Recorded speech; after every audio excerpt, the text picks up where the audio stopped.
and a typically colonial origin. In addition to English and French, there are a quite good number of other writings available in Canada in the languages of the immigrants, such as the South Asians, Ukrainian, German, you can call Icelandic, Yiddish, Norwegian, which also form part of the Canadian fiction. So the earliest Canadian novels records back to the British influence in its formation as the writers who published fiction while in Canada included visitors and immigrants from Britain. The first English Canadian novel published was Francis Brooks' The History of Emily Montag, that was written in 1769. The novel is an epistolary romance and describes the life, the rides, the delightful flirtations. The novel also describes the politics of Canada, which then aimed at anglicizing the Canadian and influencing them by the gentle arts of persuasion. Francis Brooke, 1724 to 1789, that was his span, was followed by some more representative novelists of the early period, namely Thomas Chandler Halliburton, Major John Richardson, and Susanna Moody. Thomas Chandler Halliburton, a Nova Scotian, was by profession a judge, but he gained popularity as a writer. He wrote The Clockmaker of the Sayings and Doings of Sam Slick of Slickville and The Old Jungle. Subsequently, Major John Richardson, an army officer and a military historian, made a great debut by his spectacular novel Vacosta. The wide range of enigmatic and complex theme and the Gothic ambience that the novel constitutes make it a monumental Canadian novel. It is a revenge tragedy playing out themselves of false love, dubious honor, and enduring passion, and against a frontier setting that endangers monumental chaos, natural against unnatural, justice against mercy, sentiment against reason, against emotion, against will, the demonic against the civilized way of society, the demonic against the national order of things, etc. Susanna Moody was an early Canadian settler, best known for her classic novel, Roughing It in the Bush. This is an extraordinary Canadian fictional work which represents the wilderness of Canada's frontier, and it also denotes the sentimental narrative of Canadian society. Now, these three parts, these three authors were in the beginnings around 1900. This was the first phase. In the second phase, which ranged from 1900 to 1960, is exactly where the 20th century began and advanced. The Canadian novel in English also started taking a variety of steps along with the socio-cultural, economical, political development in the society. Two accomplished novelists that were Sarah Zionnet Duncan and Stephen Leacock became more visible with their significant contributions with the dawn of the 20th century.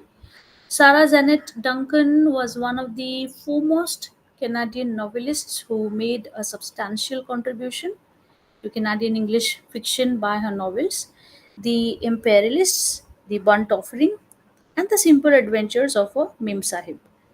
Her fiction depicts the political and social condition of Canada and also of India, where she spent some time with her husband, who was posted as a curator in a museum in Calcutta.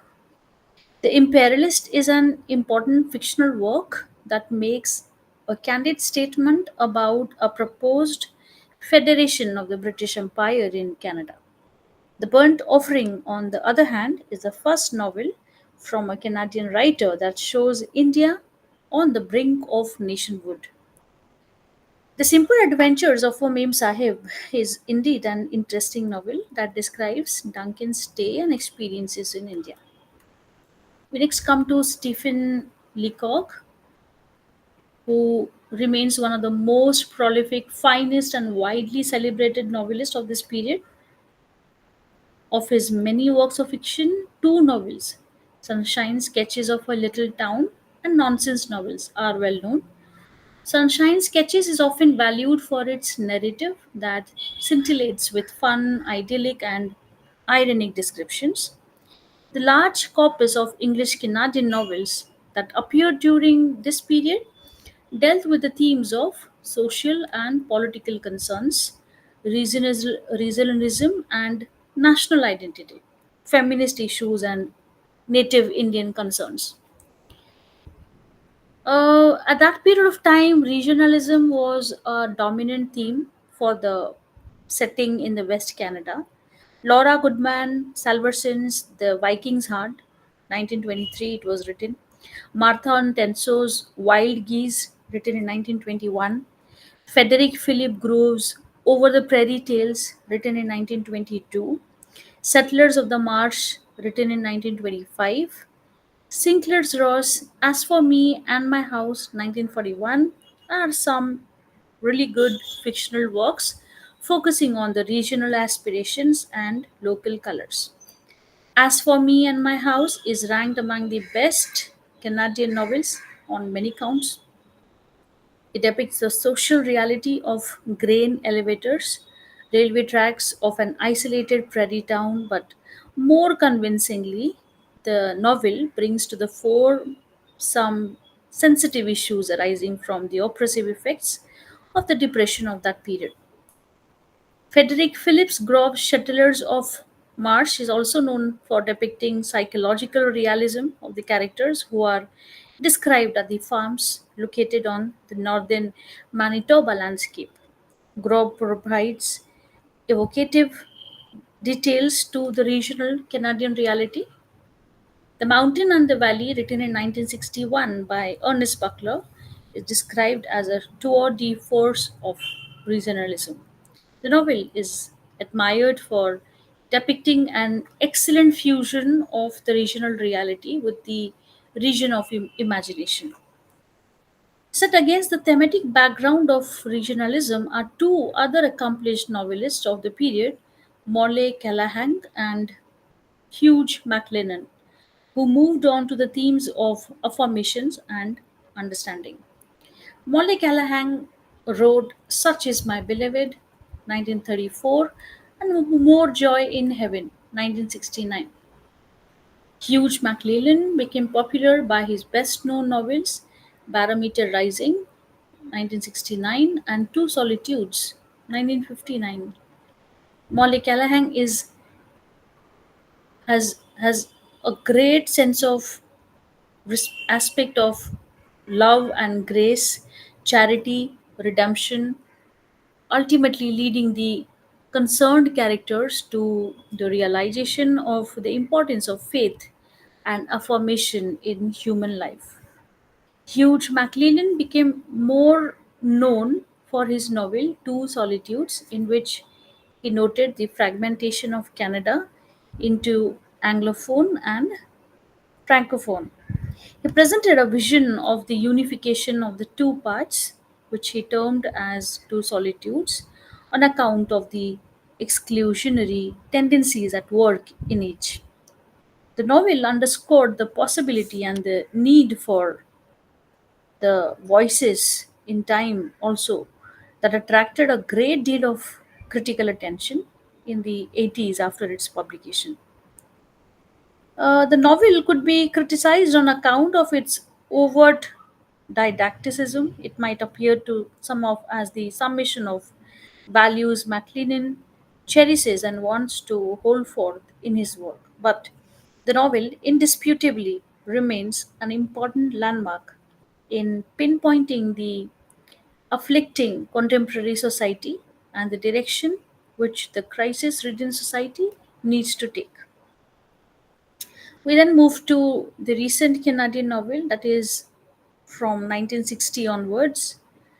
There are a phase which is called as general tendencies, and from the 1960s onwards starts this phase in which the English Canadian novel gain in quality, authenticity, and maturity. Several Canadian novelists came to be known in the world better than they were at that other time, since the heydays of Mazo de la Roche and Stephen Leloc.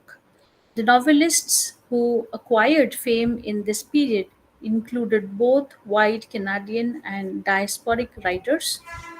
The novelists in the former category are Robertson Davis, Margaret Atwood, Margaret Lawrence, Alice Munro, Norman Levin, Mavis Gallant, and Mordecai Richler. While the diaspora category includes Roninton Mystery, Uma Parameswaram, Michael Ondaatje, and some others. This period produced greatly diverse novels both in forms and themes.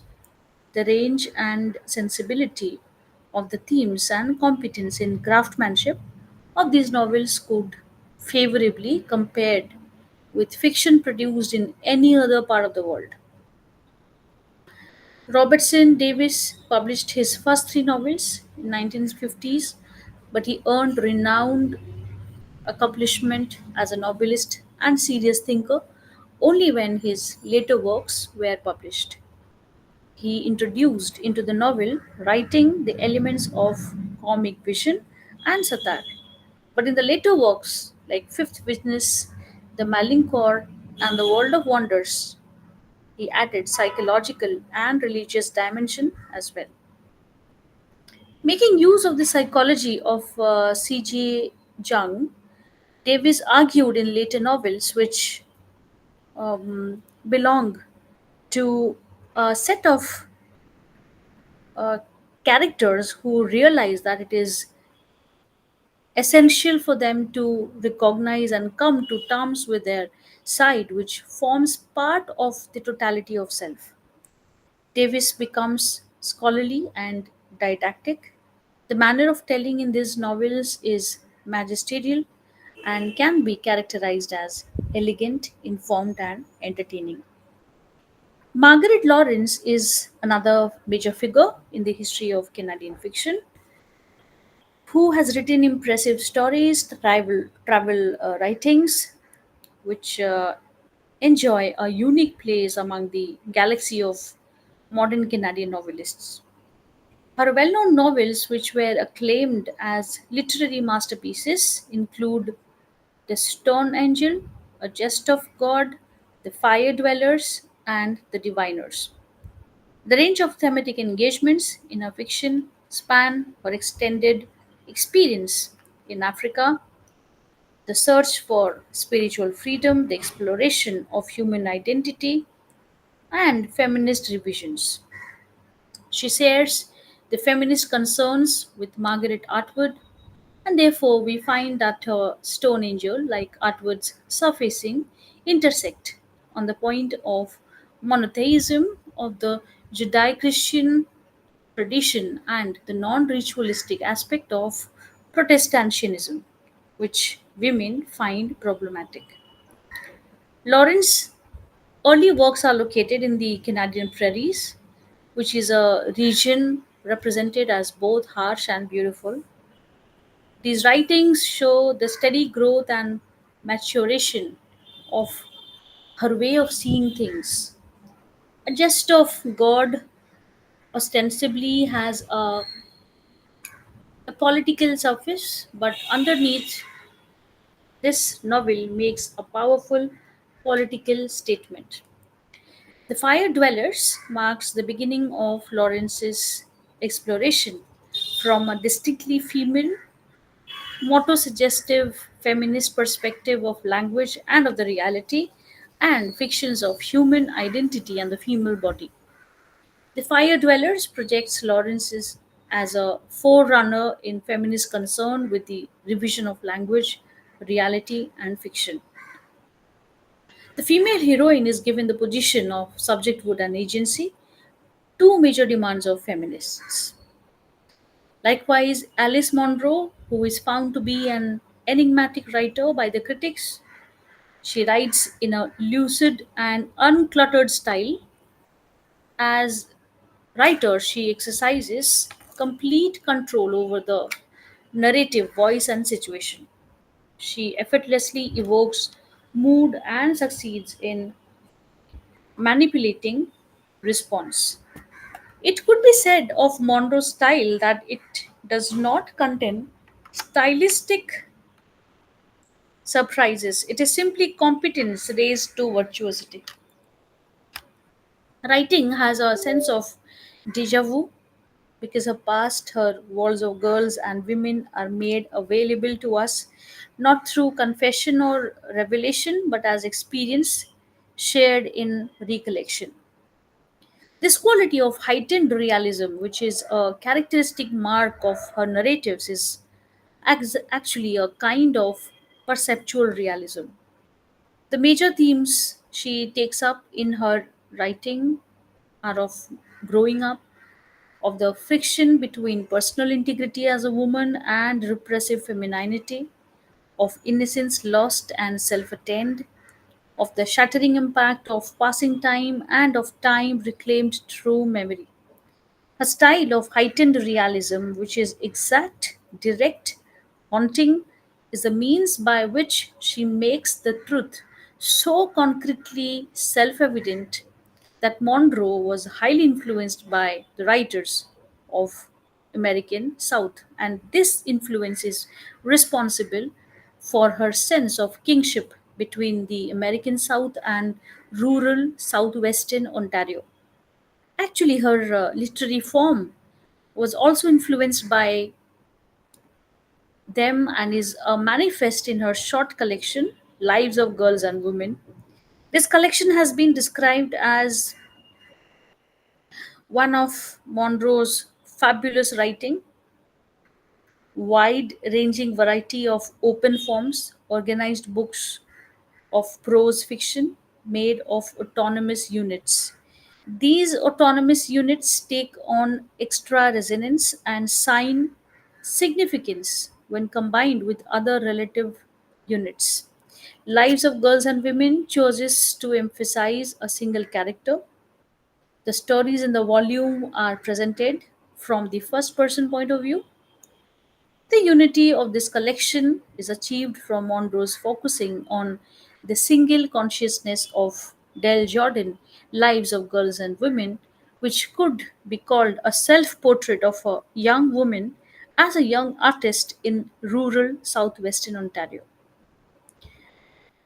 Margaret Atwood, if we talk about her as the postmodernistic tendencies and native fiction, we effectively come to know that she strides the international sense of a novelist, and her novels are appreciated for their psychological depth, women's experience, and women's positioning in the male dominated patriarchal society,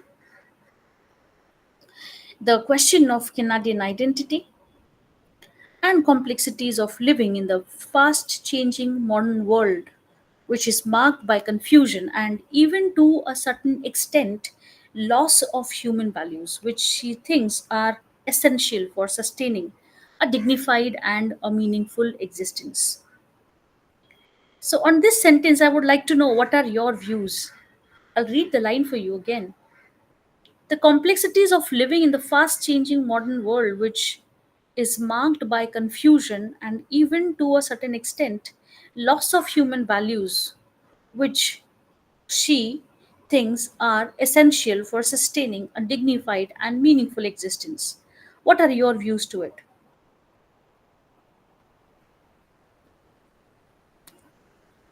Anybody can share your thoughts.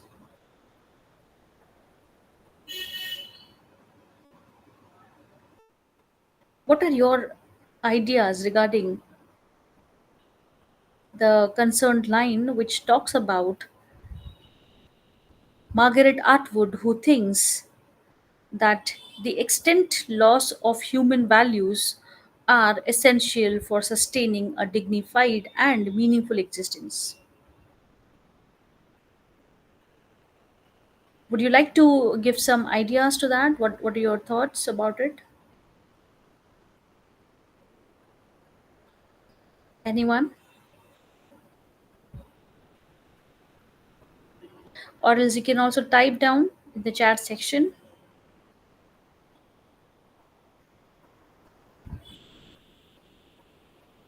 Meanwhile, you are taking time to think. Let me just move ahead. I give the sentence to you as what are your understanding? And the line is a certain extent, to a certain extent, loss of human values, she thinks, Margaret Atwood, she thinks, are essential for sustaining a dignified and meaningful existence. Proceeding ahead, though Atwood denies that she is a feminist novelist, she shows deep concerns with the women's issues in her fiction. For example, her novel, The Edible Women, depicts the difficulty of a woman experience to find her identity in an artificial society in which the novel places her.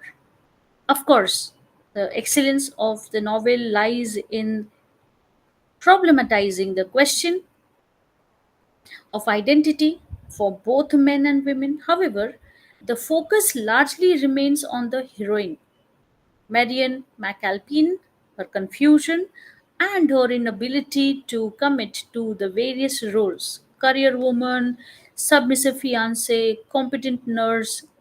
She tries every other role. But at the same time, Marian is a rebel. In the later part of the novel, it is her rebellion that dominates the novel. She is in conflict with the social conventions and as a thinking woman attaches importance to her true self. Her successful fight from Peter's party, her refusal to eat first steaks and chops and then a wide and illogical variety of foods are testimony to her being a rebel and her search for authenticity of being. Of course, Marian is not able to change her society or even escape from it. But one positive result of her struggle with herself is that she learns to live effectively within the society. Even though written in the comic mode, the novel concerns itself with serious questions about the identity and freedom of women. The second celebrated novel of Atwood that we will talk about is Surfacing, which has become a classic in the field of feminist studies.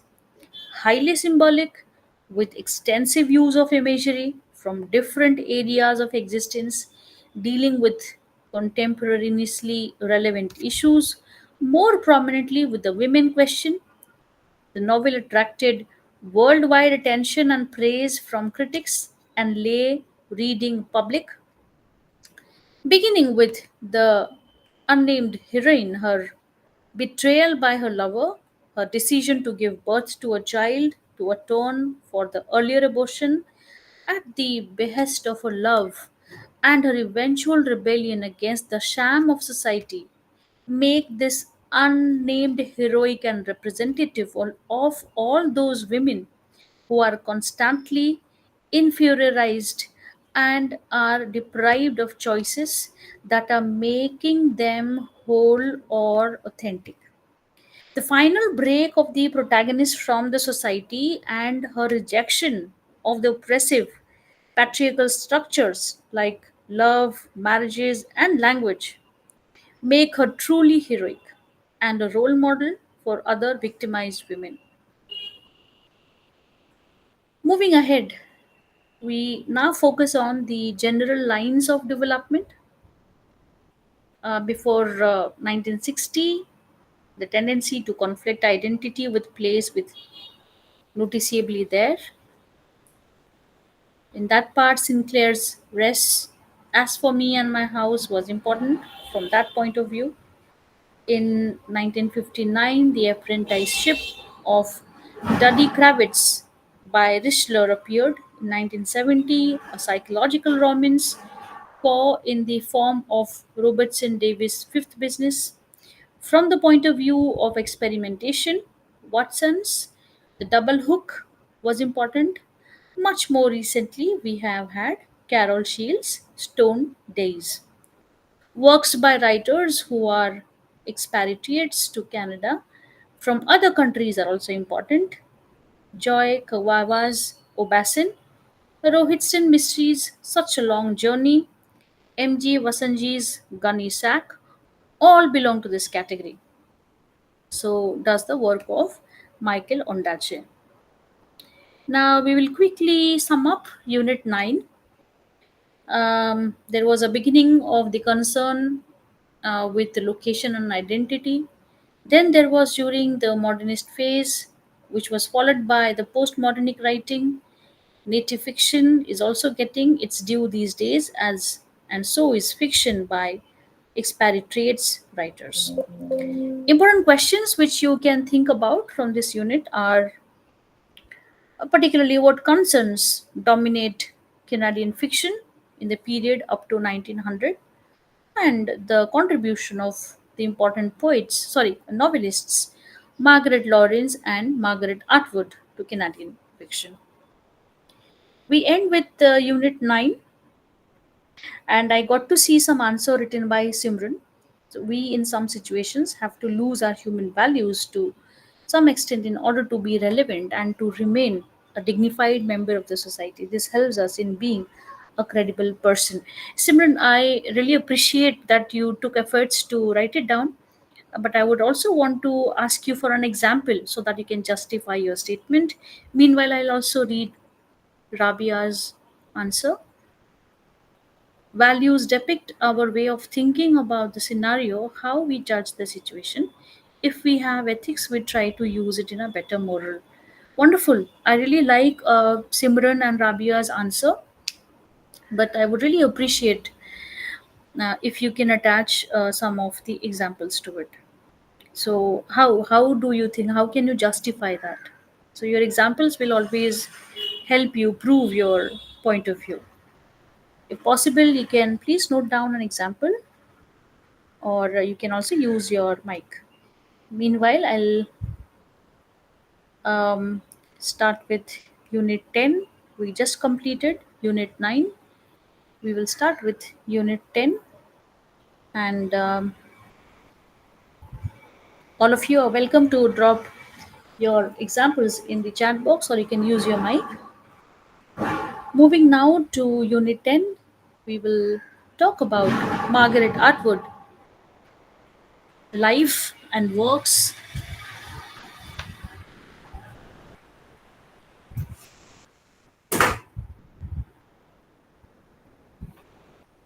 We'll talk about the objective of studying this unit. We'll talk about her early childhood and education, the reading and influences, the literary apprenticeship, the works, her novels, and then we can come ahead to give you some important questions from this unit. So, the major objective of studying Unit 10, Margaret Atwood, is to give you all a basic familiarity with important aspects of Margaret Atwood, knowing that she had been an important novelist, an important part of Canadian novels,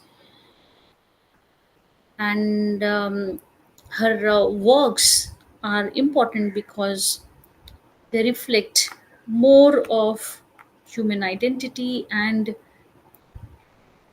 the the fact that influence more with virtue, and that's the reason why the question that I had set to all of you. Okay, let's move ahead with reading or understanding Margaret Atwood. Her full name, Margaret Eleanor Atwood, was the second child of three children who were born to Edmund Atwood, who was a professor in zoology, and Margaret Dorothy Killam, who was a former dietitian and nutritionist. Her elder brother, Harold Leslie, was born on February 15th. Carl Atwood was in process of completing his PhD at McGill University's Macdonald College in Montreal, while Margaret was born in Ottawa. On November 18th, 1939, at the Ottawa General Hospital, her younger sister, Ruth Kathleen Atwood, was born in Toronto in 1951. Margaret's intimate knowledge of the bush was due to her father Carl's research career with the government. He ran a research station set up to study tree eating insects. Carl was one of the first to insist that spraying insecticides was of no use. Margaret's first contact with the bush was at the age of 6 months. Margaret got frequent chances to go to the North Bush during summer months when the ice melted. Sometimes Margaret lived there with the family in tents. Carl built a cabin there on a granite point a mile by water by a Quebec village so remote that the road went in only 2 years before she was born. Margaret's memories of the cities, particularly of Ottawa, are their being snow covered as she visited these places only in winter.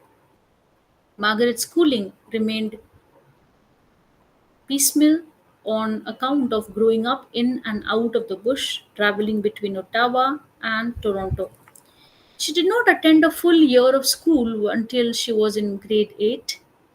The situation turned out to be to Margaret's advantage as she and Harold spent plenty of time playing with each other and reading books. The father had to leave for work for days on end, leaving the children to roam around and explore the bush on their own. Books were for them as a means of escape and entertainment. And for how many of you here, books are means of entertainment and escape? Okay, given this question, I'll first read out what Simran has to mention. Sometimes we have to leave our homes and live away from family just because the family does not understand our struggles and deny us to feel our emotions. As an unmarried girl who lived to live away from the family and cut ties with them is widely considered as a thing to be by someone who has no values. Absolutely. I agree to it, Simran. However, only they understand how bold and brave the move is, and it is necessary for their personal.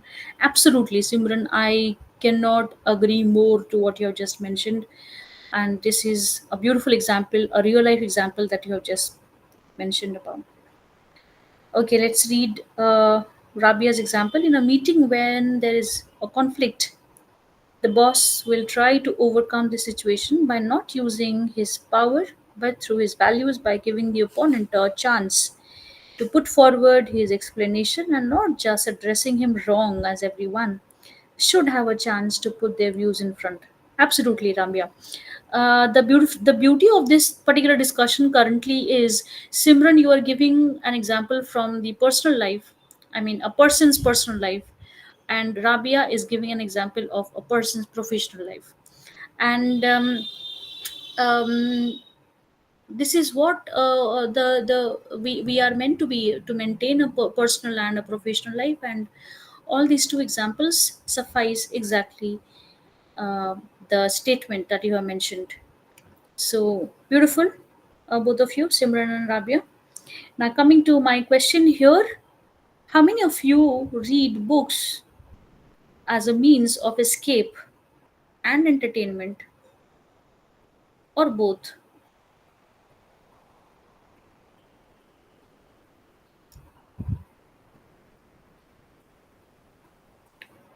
How many of you read books as a means of escape and entertainment? Yeah, Simran. Yeah, so I during my school time I have read many books for escape, but I think as I grew older, I the number of books I'm reading has become less and less. But yes, I use them to escape from my troubles at that time. Okay. Okay. And okay, fine. Escape. You got your, you gave the answer before even my asking. Escape from what? Escape from troubles that somehow or the other are aligned so well with our own lives that we just need to escape. That is what books help with. Okay, good one. Thank you so much, Simran, for answering that. Moving ahead, books were also meant for escape and entertainment for them, as there were not only there were not many alternatives as an activity to be done. In Margaret's own words, thus my brother and I did not have many other children to play with. We could not go to the Saturday afternoon matinees so fondly remembered by some people, nor could we listen to the radio. Although there was a radio, reception was so bad in those remote areas that the radio was turned on only for the weather and for the news of the war. There were no art galleries, special classes of plays, and television had not yet been invented. Books were it. So, what a beautiful way of describing why they had completely dependent were dependent on the books. Moving ahead, it was their mother who acted as a teacher for Margaret and Harold when they lived in the bush. This pattern of life is quite reminiscent of that adopted by the early Canadian pioneers and is uniquely to the lives of Margaret and her family, as not many born in the mid 20th century have experienced. This kind of experience played a crucial role in fostering a desire in Margaret to establish herself as a writer within the context of the Canadian landscape. Atwood was influenced by Susanna Moody, a 19th century writer who also had the experience of living in the bush. Atwood often turned to Moody's life and writings. This moving into and out of the bush provided Atwood with a paradigm for the kind of double existence familiar to many Canadians. She was able to separate one life from another, to organize and again compartmentalize her activities. Later, as she attempted to manage various aspects of her career and family life, this ability to shift contexts served her well. Talking about the reading and influences, Atwood's intense desire to read comics motivated her to learn reading. Besides avidly reading comics, she also got a chance to do read fairy tales at a fairly young age of 5 when her parents ordered a collection of fairy tales. These fairy tales exercised an important influence on her in her later life, as these tales contained men and women who played a wide range of roles, from stupid to intelligence, from virtuous to evil. These tales served as a springboard for Atwood's manifestation. Atwood's interest in reading was fostered by her parents, um, who read her a diverse range of books, including classics like Alice in Wonderland. In her later years, she read herself the Phoenix works by Edgar Allan Poe. She also discovered Swift's Gulliver's Travel, Twins, Tom Sawyer, and Huckleberry Finn, Robert's Wild Animals, I Have Known, and many others. Together with these serious literature, Atwood also enjoyed lot of mystery fictions, crime stories, and other popular stories. Additionally, she, together with her brother Harold, read a lot of comic books, and these helped to develop them as writer, especially Atwood. Atwood did not attend school for full time till she was 11. She started writing quite early in life and scribbled, experimenting with words and her imagination. She began with writing, painting for some time. Then she wanted to become a dress designer. Then she wanted to become to go into economics. and she keeps on, because definitely she had read enough by that period of time that managed her mind to think differently, and she was very versatile, and she wanted to do a lot of things, but she at the end reverted to her writing. In 1945, the family moved for a year to Pym Street in Salt Mary, where Carol, her father, worked as the director of an insect laboratory. Margaret composed her poems called Rhyming Cats there, and in 1946, the family settled in Toronto, and Carl Atwood joined the University of Toronto as a faculty. That year, Margaret wrote a poetry and a novel, and after moving from that city to again back to Bush, Carl Atwood moved the family on just after Margaret's 8th birthday and settled permanently just south of the eastern extremity of the Mount Pleasant Cemetery. So this went on, and she by that time she had written enough. Margaret um, is remembered for having been a shy and a very serious girl in high school, but her papers suggest that she had another dimension to her personality. She was witty, she was mischievous, she was playful. In grade 12, she wrote Three Cheers for Corona, which was a shy piece about a woman who smokes cigars to the great surprise of her conservative cigarette smoking friends. Collected in first words, this rhetorical exercise is the strong testimony to the Atwoodian sense of humor and her healthy skepticism towards conventional rules. However, there are some serious pieces of writing from this period, the best of which can be found in A Quiet Game, written in 1997. Um, it was a collection which has two of her early short stories and early poems.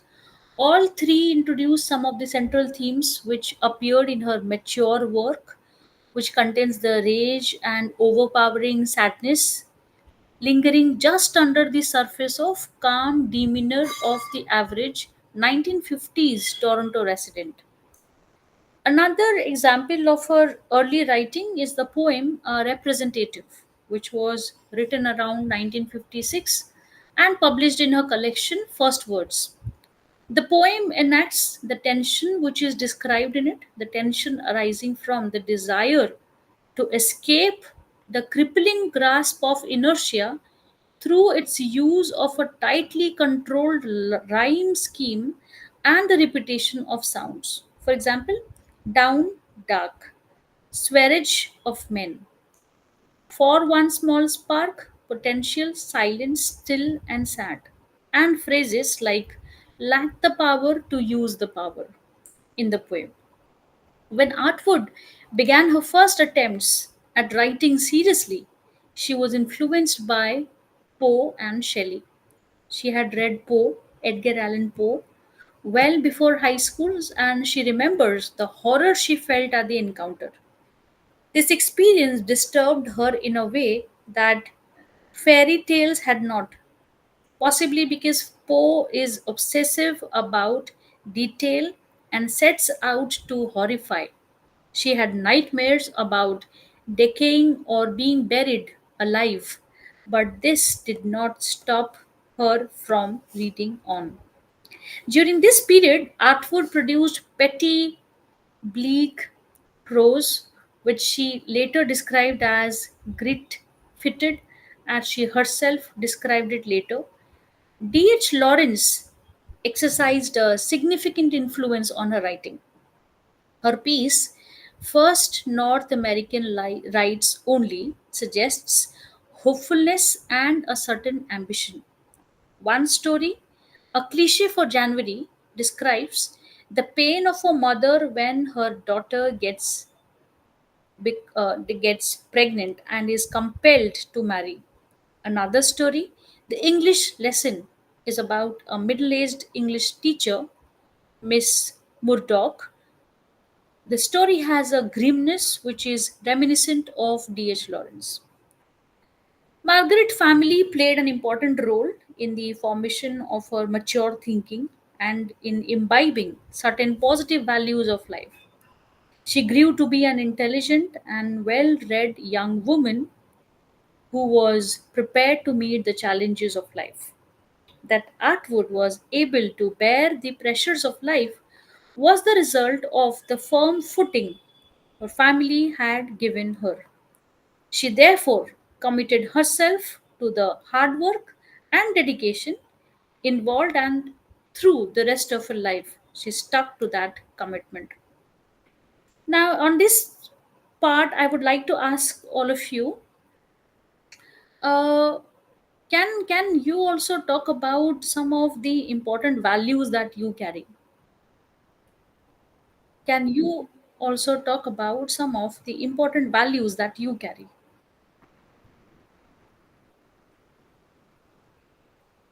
For example, we just talked about the commitment, the hard work, the dedication, and the pressure of handling different challenges in life. All these are the values that she has imbibed through the mature thinking of her family. Somehow or the other has shaped her personality that way. What possible values do you carry?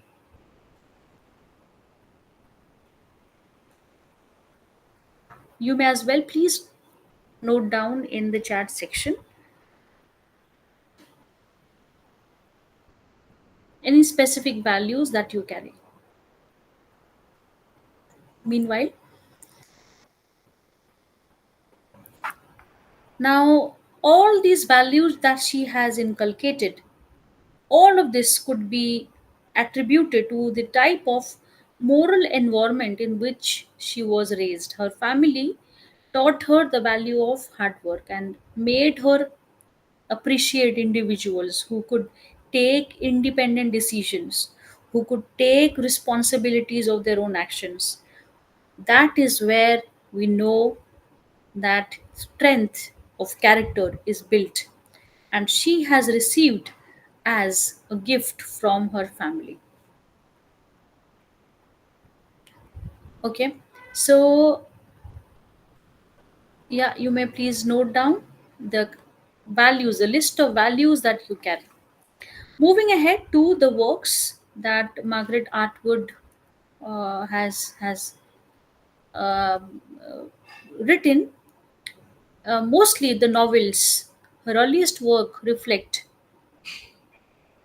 number of concerns which have remained central to her works written during the later years. Some of the major concerns are a profound respect for the natural world, a firm commitment to Canadian culture, and a strong belief in the rights of the individual. Such concerns take the form of themes like nature's triumph over civilization, Canadian nationalism, and feminism. They are the outcome of Atwood's own experience as well as the times in which she has lived. Her love of the natural world can be easily traced to her childhood. The experience of working as a camp counselor each summer during her early university years linked her respect for the wilderness with a growing social conscience. Now, her if you talk about the book that she has written, one of them is The Handmaid's Tale. It's a dystopian fiction set in an imaginary and futuristic New England, which was served as a, an element in Atwood's acquiring the status of an international best setting writer. The ambivalent feelings towards Cambridge and Harvard were assuaged by writing this novel. She has also written Cat's Eye, where she talks about her troubling childhood experiences. And she has also played a very crucial role in institutionalizing Canadian literature in the late 60s. Some of her writings are The Edible Women, which appeared in 1969, Surfacing in 1972, Lady Oracle 1976, Life Before Man 1979, Bodily Harm 1981, Handmaid's Tale 1985, Cat's Eye 88, The Robert Bride 93, and the latest, The Blind Assassin in 2000, which won her prestigious Booker Prize. There is a very special place of The Blind Assassin in Atwood's overall achievement. Now, from within, Atwood's overall fictional output, that is, The Blind Assassin, is really very special because this is a novel of an extraordinary intricacy and it combines romantic suspense, science fiction, and also gothic drama. In sections offering science fiction, fantasy, a blind assassin, and a mute sacrificial virgin conduct a journey of their own. Iris Chase Griffin is the sole surviving descendant of a once distinguished Toronto family. She recalls the events of her life and death of her sister Lauren. The readers are offered a novel in the form of Laura's posthumously published novel, The Blind Assassin. Language is graphic, and the writings are absolutely naturalistic. For example, March at last, and a few grudging intimations of spring.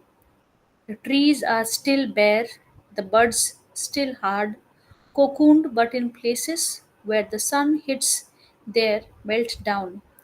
Dog doings unfreeze, then wane, their icy lacework, sallow with worn out pea. Slabs of lawn come to light, sludgy and bestian. The Blind Assassin is a searing indictment of some aspects of Canadian society. The two Chase sisters, Iris and Laura, are on the receiving end most of the time. Richard Griffin, who marries Iris, is a leading Toronto businessman and represents most things Atwood attacks in the novel. So, this is about Blind Assassin, and the interesting part is the Blind Assassin's celebrity does not wholly rest on the premature death of its author, nor on the whiff of scandal that attaches to the family. From the fragments we are given, we begin to understand that it is also a compelling love story in which the participants in a clandestine affair scurry from park bench to squalid borrowed room, forever fleeing unnamed pursuers.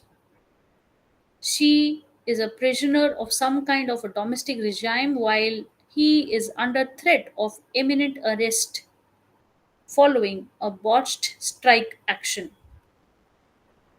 Where Atwood succeeds and succeeds magnificently is in the evocation of childhood, the territory that she mined so productively and memorably in the book Cat's Eye. It is invested with all the drama and intensity of a gothic horror story as we spy on Iris and Laura in Pavilion, their monstrous Victorian castle of a home. Atwood is terrific on these circumstances that cause the sisters to wander down different but equally doomed paths. She has always sought to collapse and subvert different genres. So it isn't surprising that a family saga should encompass pulp, sci fi, clues tune detective novel, newspaper reportage, and tragic confessional romance. In particular, The Blind Assassin contains a sophisticated mediation on the use and perils of the fiction, which ushers a daring ambiguity about the nature of authorships that ups the novels and but breaks the bank.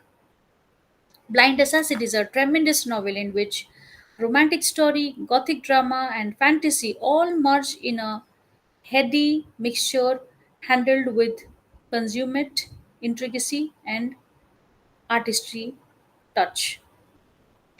Atwood's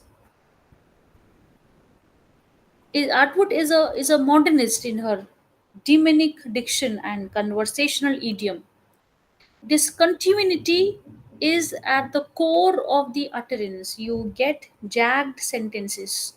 The syntax is sometimes elliptical, on the whole, an analytical rather than a visual imagination. Violence is a usual subject, and so is temporality. Atwood sees Canadian culture as being characterized by a failure of nerve, avoid the responsibility of self definition. One chooses to be a victim. The central image of Canadian culture is that of a collection, victim struggling for survival.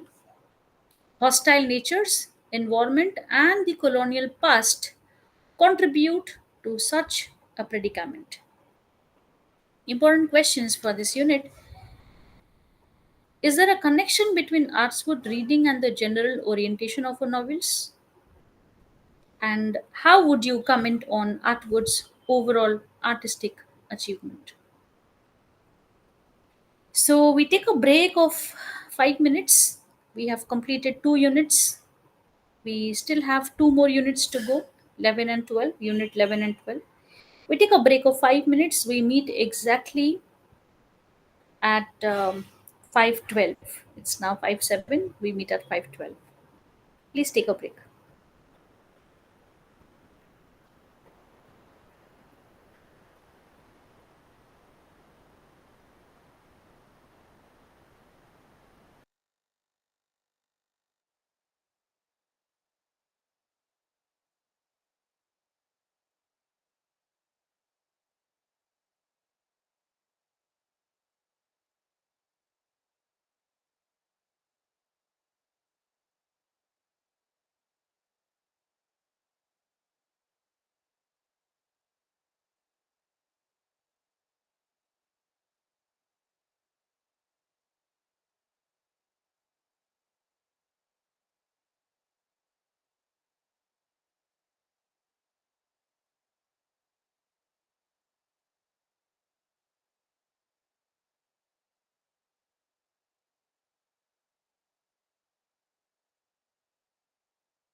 Okay,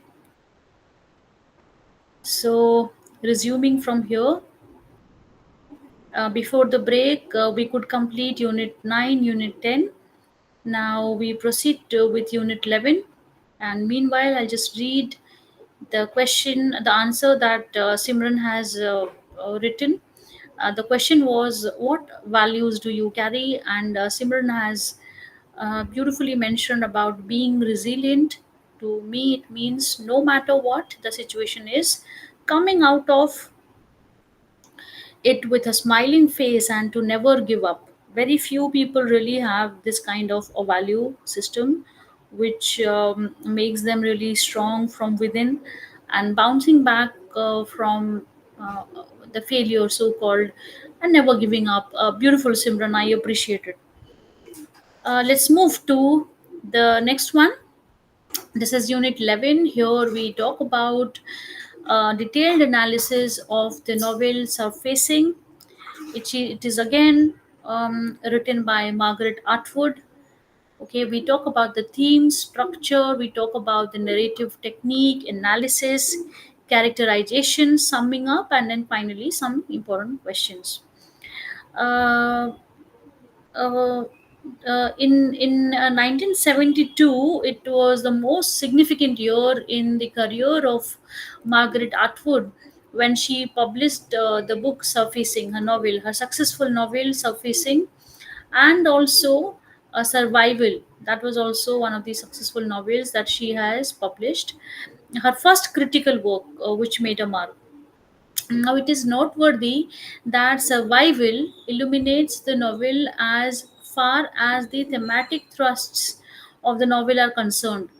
Atwood came to be regarded as an influential and accomplished woman of letters, a status which she richly deserved. Atwood is not only an artist, but she's also an intense writer.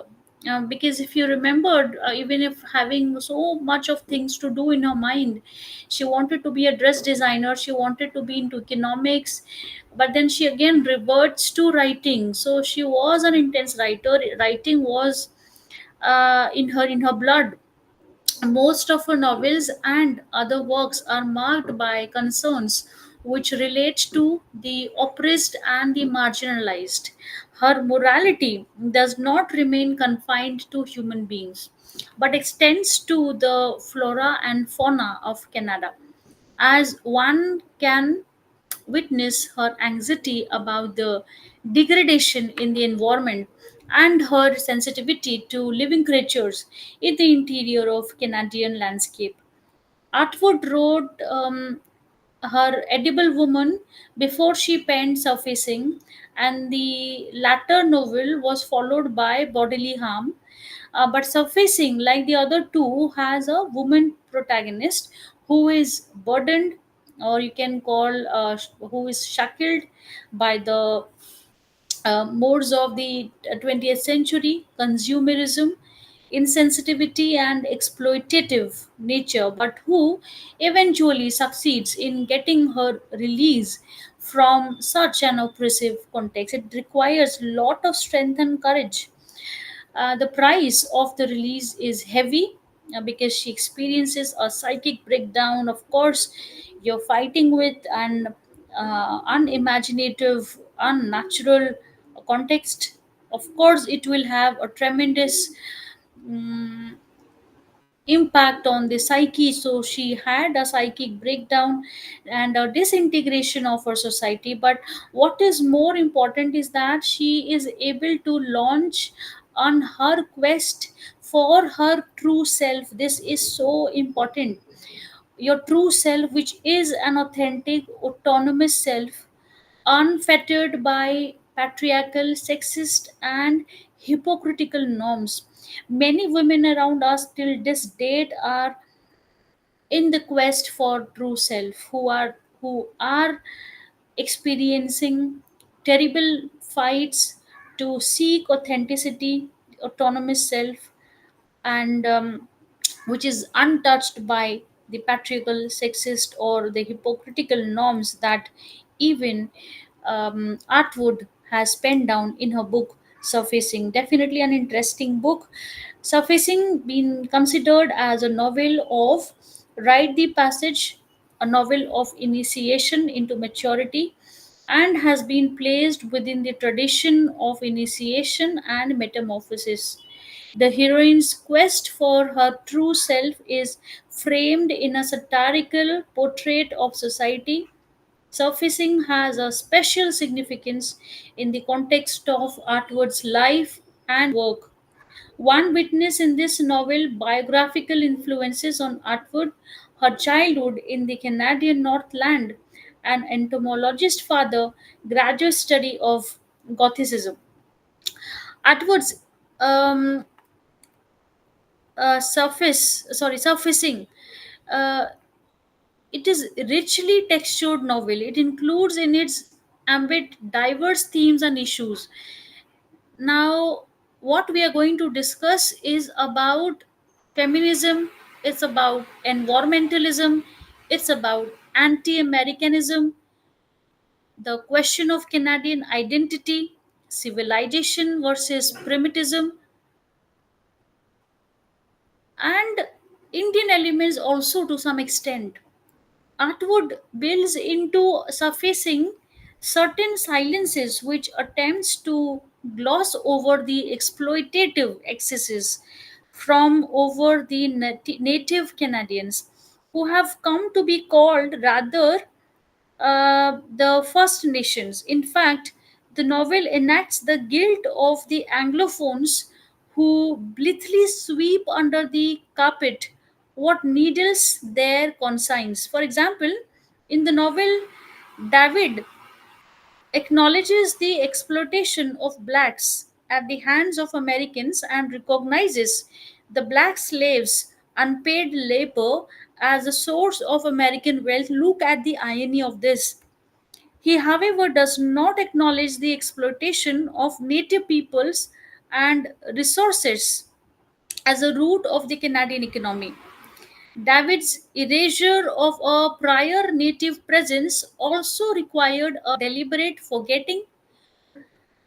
And The Unjust Society, which was written in 1969 by Harold Cardinal, also constitutes a direct rebuttal to the slogan of Canada being just a society. So there is lot of the Canadian elements mentioned. Now, whoever has read Surfacing are guided to a similar recognition as they piece together the buried past of the narrator and her country. The notion of post coloniality involves victimization and suppression of culture. While on one hand, the novel points to the suppression of natives' culture by white Canadians, it also projects Canada as the victim of the big brother, the US, the only country with which it shares its borders, and on whom Canada is largely dependent for its economy. There is always a lurking danger of Canada losing its identity by losing its culture, which is increasingly being Americanized. Americanism is all pervasive, and American values, modes, and attitudes are being absorbed by the young Canadians. Now, here in the book, at the end of chapter 18, the protagonists anti Americanism is obvious. She says, "It wasn't the men I hated, it was the Americans, the human beings, men and women both. They would have had their chance, but they had turned against the gods. And it was time for me to choose sides. I wanted here to be a machine that could make them vanish, a button I could press that would evaporate them without disturbing anything else. That where there would be more room for the animals, they would be rescued." Now, in this particular point, America in surfacing is like the disease from the south and shows itself in the Quebec through a persistent imagery of death, destruction, and senseless mutilation. Power corrupts neighbors by arbitrarily privileging one count cultures, cultural artifacts, and fetishes, and by diminishing the neighbors. Canada has geographical proximity to America, but industrially it is not awfully inferior to USA. In a situation where physical distances signify nothing, the cultural ramifications of America's political domination are manifest everywhere and suggest a global disease. Talking about Margaret Atwood's religious roots, that appears to be a radical theme when it comes to her feminist ideology. She appears to espouse a total break with the biblical tradition and encourages people to evolve their own theology out of their own lived experience. The protagonist of Surfacing has been raised to be an atheist. She regards Jesus as a wooden Christ and the alien God. It was inculcated in her that Jesus was a historical figure and God was a superstition, and a superstition was a thing that did not exist.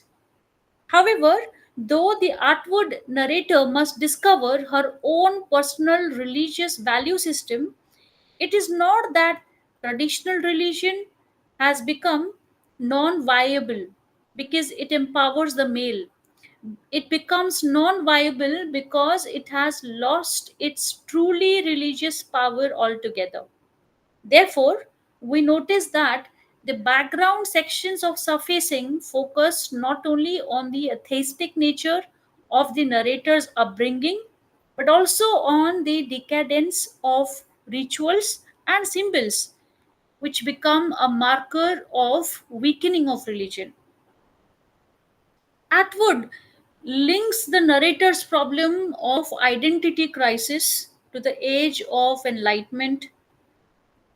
There are recurrent references to the city of the abortion as a tiny company town neatly planned with public flower beds and an 18th century fountain in the middle, stone dolphins, and a cherub with part of the face missing.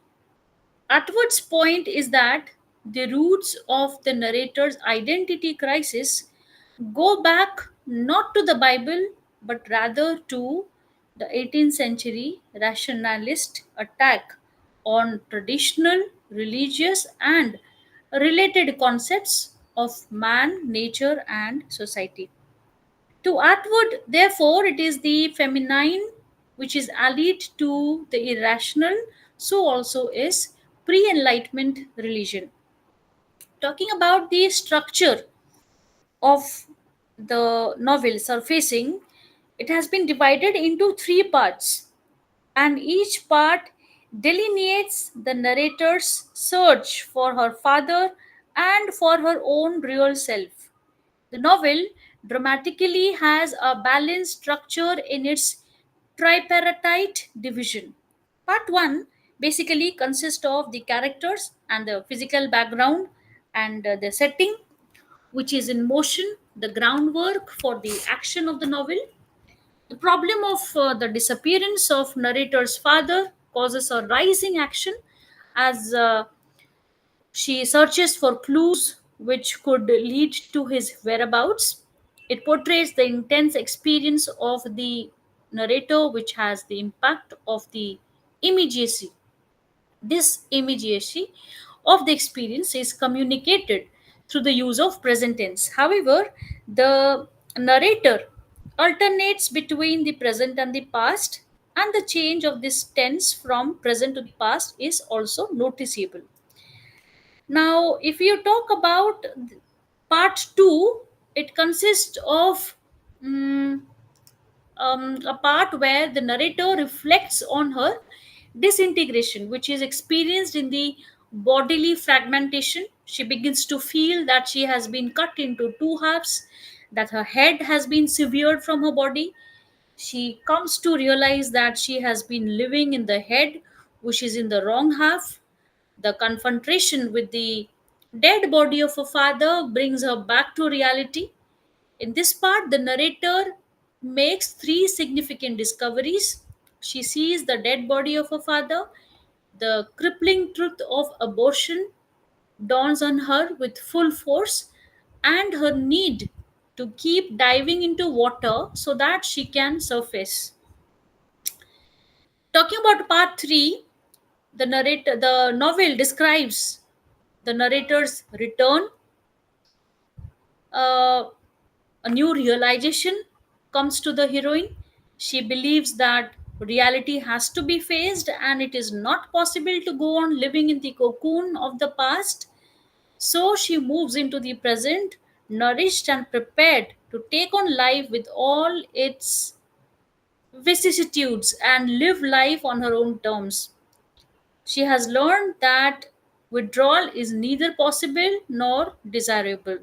She is ready to love and to talk and to trust, and this concludes her search for herself. She acquires an identity of her own. So there is a bit of self rediscovery, kind of a theme that has been presented. Talking about the narrative technique, Atwood has chosen to narrate in the first person point of view for a variety of reasons.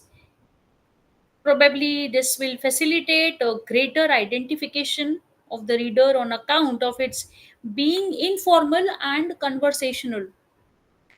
The narrator talks to the reader directly, giving an account of events and situations and motives.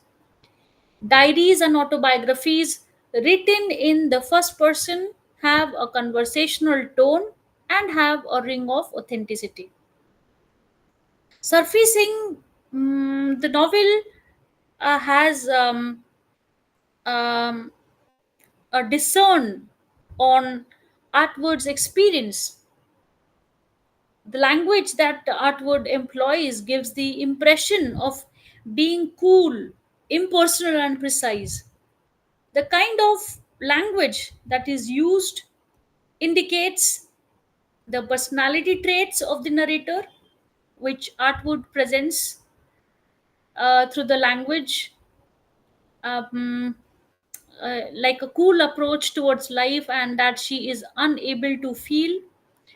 The language also undergoes a significant change towards the end of the novel.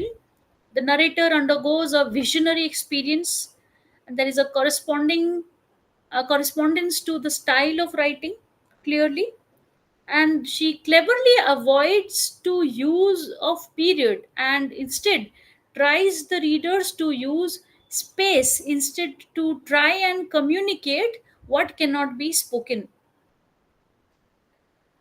Now if you analyze uh, surfacing as a novel, it has a storyline which is simple but linear, and the story spans several days. The novel, as we discussed, has been divided into three parts, and part one in a linear motion consists of chapter 1 to 8, part 2 covers 9 to 19, part 3 covers 20 to 27. Characterization in surfacing has some postmodernist elements in it. Identity is fluid, so the narrator is not a very reliable narrator. Uh, Apart from her, another notable character are David, Joe, and Anna.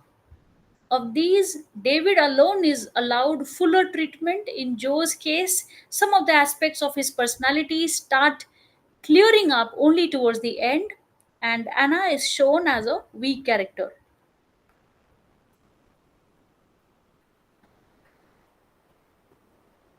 Now, if you would sum up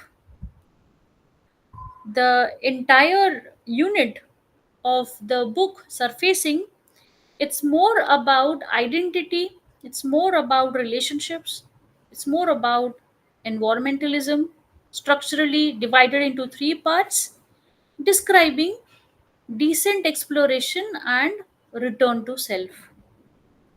So, what is more important as questions if you discuss the thematic thrust of surfacing and the three broad sections into which surfacing can be divided, and artworks handling the characterization in surfacing. So, with this, we end Unit 11, the last unit for today, that is Unit 12, where we talk about the language part of the book Surfacing. It's only the language part that this unit will be focusing on.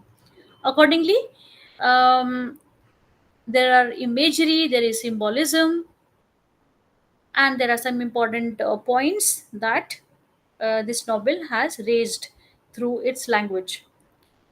So let's get started. Atwood here in using language, she's fully aware of the importance of language in life and literature. In this novel, Surfacing, she focuses on several issues concerning language.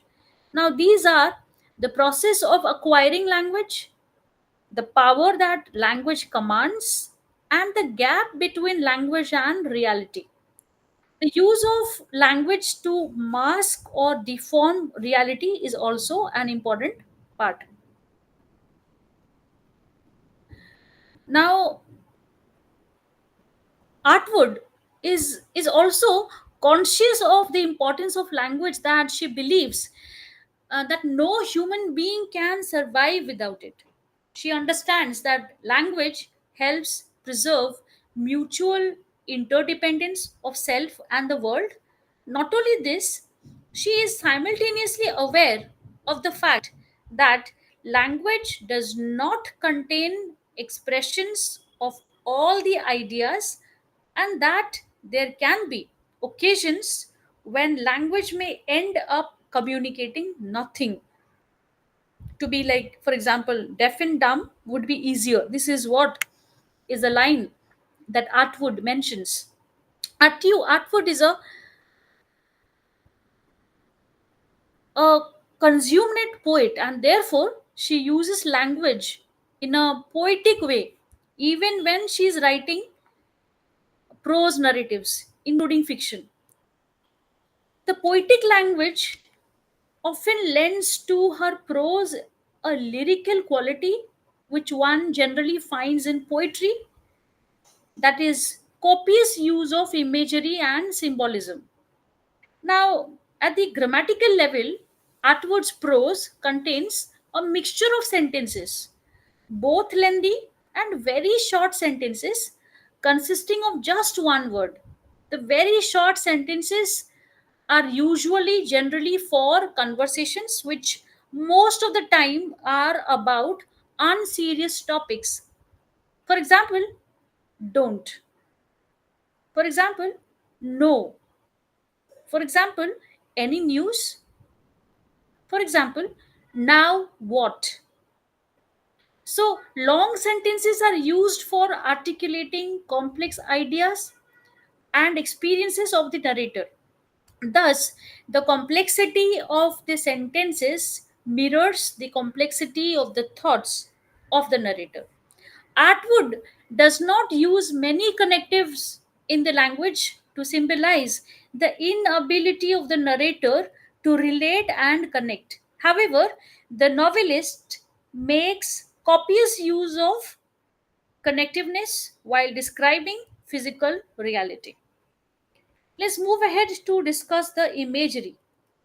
Atwood makes use of a wide variety of images to build for readers' perspectives on the novel.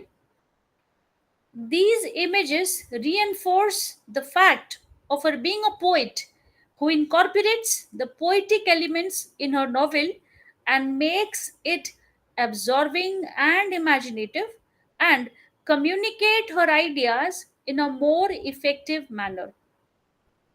We find copious use of the image of mirrors.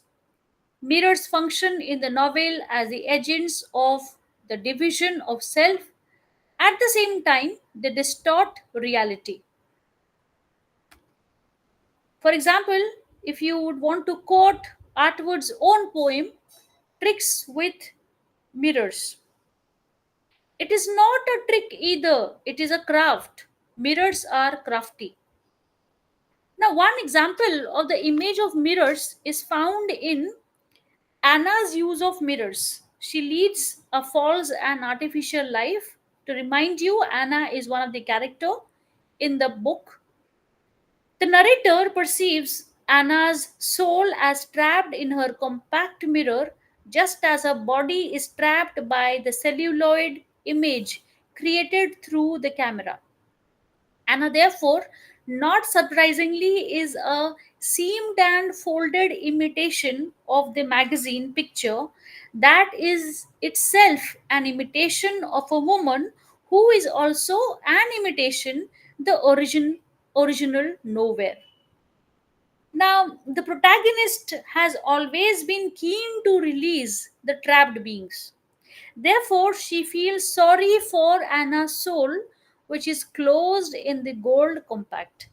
The narrator regrets that instead of camera breaking, the gold compact should have broken, and then the trapped soul of Anna would have found released.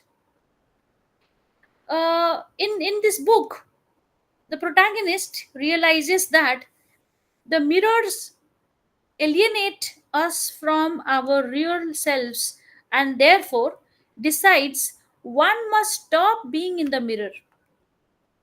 I look for the last time at any distorted glass face. She finds the reflection intruding between my eyes and vision. Not to see myself, but to see.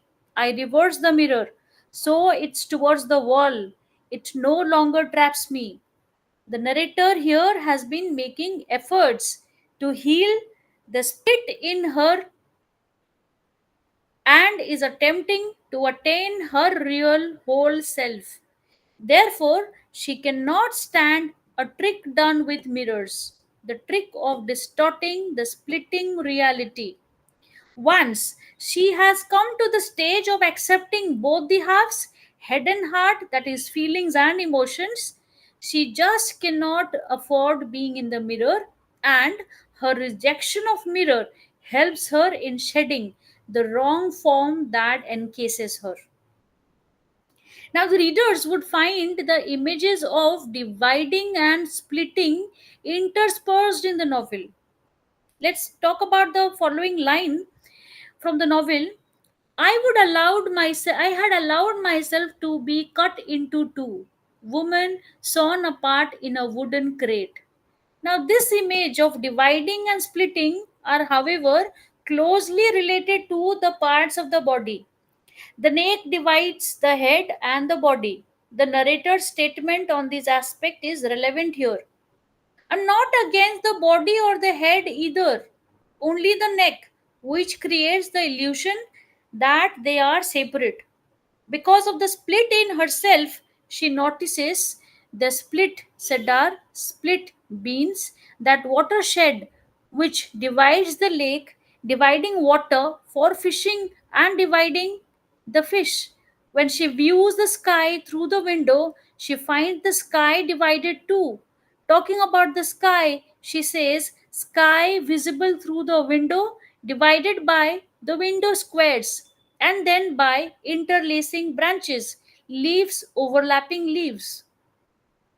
There are repetitions of certain words or expressions such as battered, cut off, amputed, cancelled, chopped, sliced off, sawn, all point to the splitting or fragmentation of the self.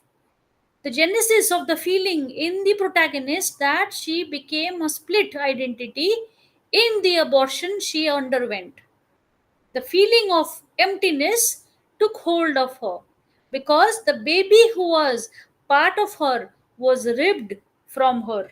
She is disturbed by this split She wants to heal it, but can do so only if she regains her baby somehow. So she decides to conceive again, and Joe does it for her. The decision to give birth to the baby and bring her up in her own way heals the split and the two divided parts to rejoin, and she becomes whole again. Now, there are again several images of the parts of the body in the novel. The divided self of the protagonist makes her unable to respond as a whole. To become a whole, she has become handicapped. She can perceive only other parts, and the writer stresses by using images of the parts of the body.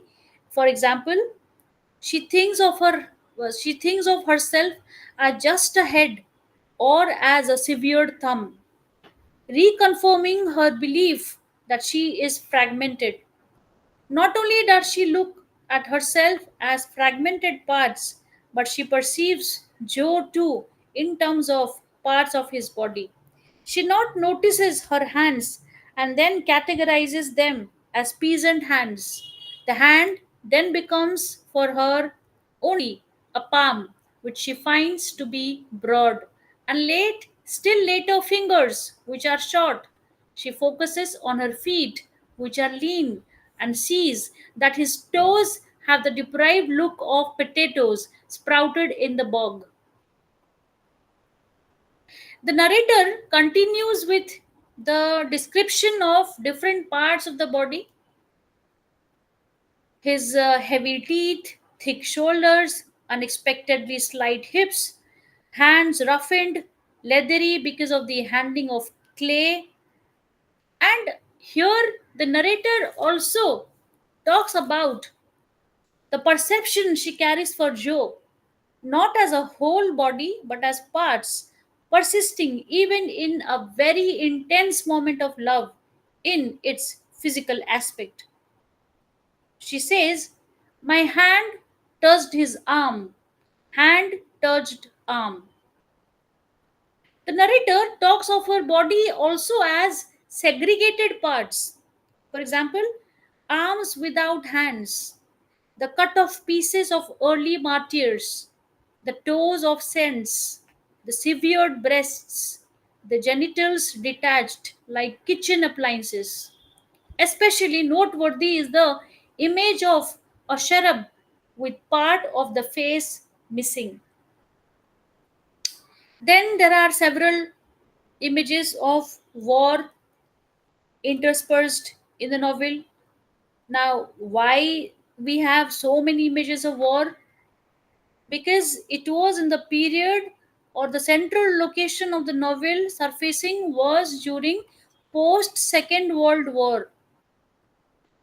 The writer here shows intense concern for the unavoidable ravages of war, notwithstanding the protagonist's efforts to keep the minds of his children unaffected by war.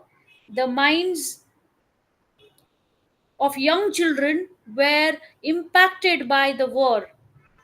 For example, in the car, that time we sat with our feet wrapped in blankets, pretending we were wounded. A very potent image of war appears in the novel in the form of bonfire made by the narrator's father to burn the weeds. The children threw sticks into flames and chant, "Hitler's house is burning down."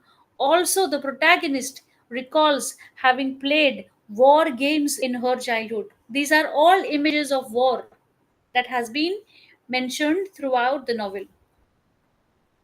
Also, the kind of destruction which was wrought by the war. For example, even she knows that during the war I would be able to do nothing. There are images of splintered bones, seaplanes, the leaders rearing at the crowds from inside their uniforms, shoulders, concrete bunkers, bullet holes, weapons, airplanes, tanks, generals, granite, the power lines, rockets, concentration camps, swastikas, bazooka, and other things. A recurrent image in surfacing is the jacket of the narrator's mother. The reason that the image of the jacket is repeatedly used is because the author wants to convey that the protagonist cannot forget her mother.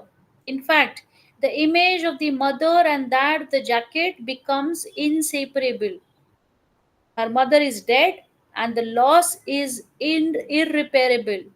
Since the jacket belonged to the narrator's mother, it had the smell of her mother, which both reminds of her mother and also of the irrecoverability of the loss.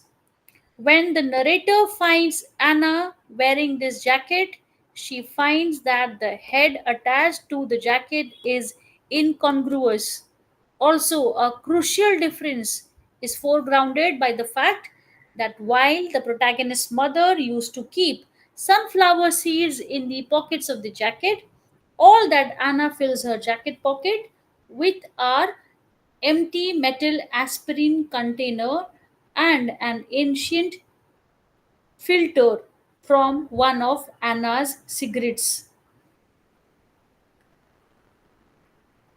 Now there is an image of island also in surfacing, which functions as an objective co-relative for the protagonist's state of mind and symbolizes her alienation, as the island is a place which is cut off from other spaces. The narrator becomes conscious of the dangers of leading a life alienated both from herself and others, just as it is unsafe to be living on the island, which is populated by bears and wolves. It is also when she decides to be a mother again and bring up her child that her alienation comes to an end. Talking about the symbolism, Atwood makes use of symbolism to effectively articulate the themes of novels. There are four major symbols that have been used.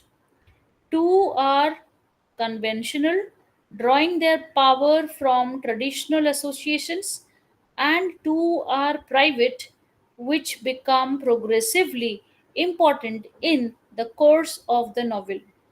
Though all the four symbols are part of the story on a literary level, they work effectively on a symbolic level also. The novel proliferates with the images of separation and dualism, but one symbol comes to present the idea of unity or wholeness. For example, the fish. The fish frequently in the novel. There are frequent fishing expeditions undertaken by the narrator and her friends, and during fishing, they meet other fishermen too. In one of the Indian paintings referred to by the narrator, there is a figure which has the likeness of a fish. So the fish becomes a symbolic element towards wholeness for the character. The unity between the mind and body, which the body is seeking. For the narrator, the symbolic significance of the fish lies in the fact that fish, like frogs, snakes, or worms, has head which extends directly into the shoulder. The head is not seen separately from the body, and this stands for the unity of the head and the body. It is perhaps for this reason that the protagonist does not approve of killing fish. Fish represents for her the goal of unity. Heron is used as an image, but it has a symbolic value too. The narrator herself becomes aware of the symbolic role Heron performs in the novel. Now, it was believed that the flight of birds constituted an omen.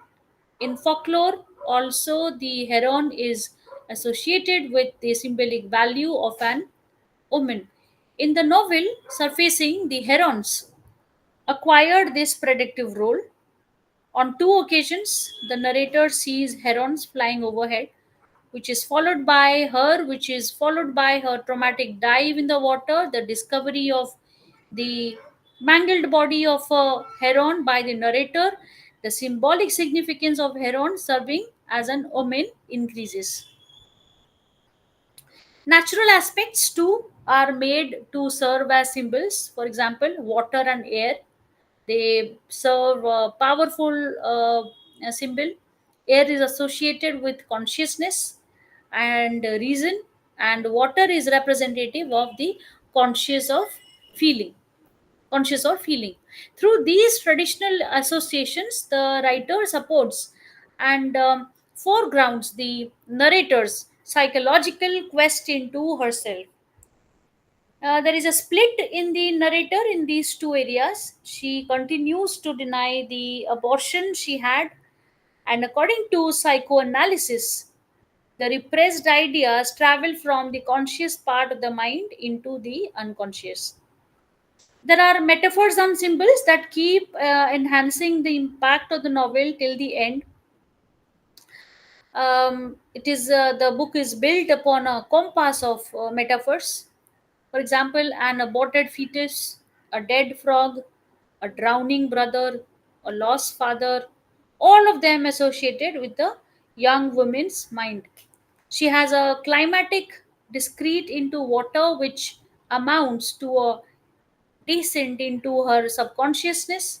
The connections made by her between them, at least her into pushes her into madness. Her constant search is for her identity as a woman, as a daughter and mate. Her spiritual search is for an identity different from conventional roles available. Now, for the reader, the novel functions as a map made out about living. The entire novel is structured by ceaseless journeys, excursions, and outings. There is a in one of the chapter there is a imaginistic structure. For example, tackle box, smelling of stale fish, old captures, worn can and frog bottle, knife and heap of bracken fronds for the fish to bleed on. Uh, these are all noun phrases. The syntax is imaginistic. Now, one important thing to note about Atwood's overall use of language is that she tries to build a language of transgression. Um, Elements are strongly there and find of undercurrent of uh, hysteria is also evident often. It is kind of the poetry of Robert Lowell or that of Sylvia Plath. Atwood's figuratives is of a startling and refreshing kind, and this boldness marks the language both on the novels and of the poems. Now, if you go to discuss about the questions, two important questions are the style and language of surfacing and the symbols that reinforce the thematic side of surfacing. So, with this, we finish uh, today's blog, which was on surfacing, and we meet again tomorrow, same time, 4 to 6, with a different blog. I wish you all a good evening. Thank you so much for being here. Thank you, ma'am. Good evening. Thank you so much, Simran.